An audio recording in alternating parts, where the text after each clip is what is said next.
Hello and welcome to the wide world of InfoSync World. Today's review is the Samsung Droid Charge. This is Verizon's second 4G LTE smartphone. It falls second in command to the HTC Thunderbolt, which we saw a little while ago. Highlights of the Samsung Droid Charge are its 1 GHz Hummingbird processor. It also has an 8 megapixel camera with 720p HD video recording. This phone comes with a 32 gigabyte card out of the box, and it has 2 gigabytes of internal storage as well, so that's 34 gigabytes right out of the box. We have a 1.3 megapixel front-facing camera for video chat. There's a 1600 mAh rechargeable lithium-ion battery pack. And Samsung has gone the extra mile to install an 800 by 480 Super AMOLED Plus screen. Plus, you ask?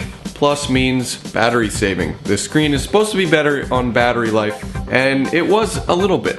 Let's talk size. The Droid Charge is a little bit wider than your average Bear. That's because of that big 4.3 inch screen. Here it is next to an iPhone 4. As you can see, it's a lot wider and it's taller.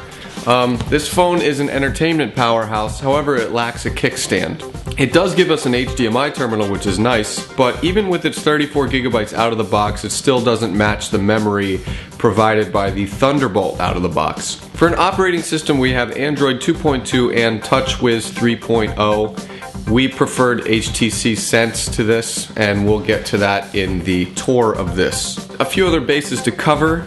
We really like the tangible menu, home, back, and search buttons rather than the haptic feedback buttons because they're kind of getting old. Call quality on this phone is very good. Battery life is mediocre, but it is better than a lot of the Samsung Galaxy S phones we've seen with their regular old Super AMOLED screens. So the Super AMOLED Plus screen definitely made a difference. And let's talk image quality. On this phone, image quality, some of the best that we've seen from a phone, definitely. It is amazing in bright light, portraits, landscapes, macros. However, it does lack sensitivity in low light. And 720p video is great in bright light, same thing, except low light sensitivity is not there. Unfortunately, we cannot toggle the video light while we're recording, and we can't use the touch focus while we're shooting video. So we would really need those features for this camera to really contend, and that low light sensitivity. So now it's time for us to take a ride with the Samsung Droid Charge. Inside the Samsung Droid Charge, we are given a typical Android experience, 7 home screens, but you can see that little lag we're experiencing, even with the 1 GHz Hummingbird processor. Slight lag, it's throughout the phone, so get used to it. To add a widget,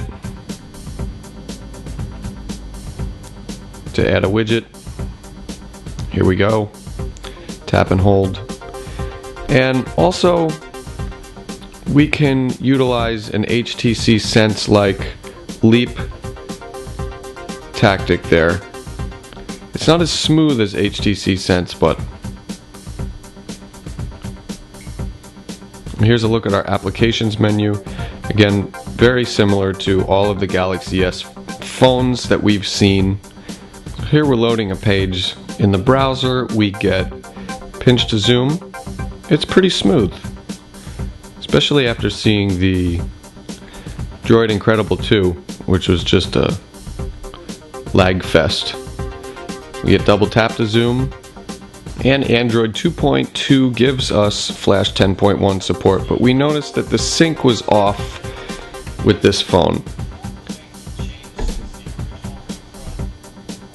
So it had trouble playing content within the browser, and that could have been attributed to the guts of this phone. Of course, because this phone has an accelerometer, a lot of our time was spent downloading pretty intense games from the market, especially games like SpeedX, which comes with an epilepsy warning.